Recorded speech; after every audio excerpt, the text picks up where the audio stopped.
जालन्यामध्ये भाजपने स्वबळाचा नारा दिला आणि जागा वाटपावरून भाजप शिवसेनेमध्ये वाद निर्माण झाल्याचा हा परिणाम आहे। भाजपच्या जागा शिवसेनेनं मागितलेल्या होत्या। कैलास गोरंट्याल यांनी या सगळ्या संदर्भातला आरोप केलाय।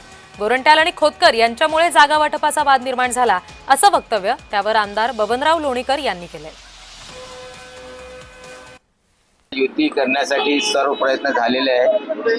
आकडा 35 आणि 30 चा फायनल झाला होता, तरी त्यांचा असा बोलला की आम्हाला 35 द्या आणि तुम्ही 30 घ्या।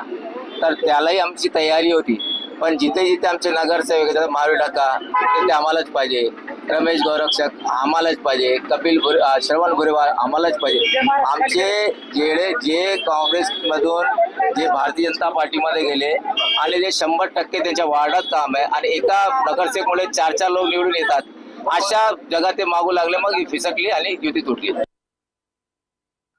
भारतीय जनता पक्ष आहे, एकनाथराव यांची शिवसेना आहे, अजितदादांचं राष्ट्रवादी आहे।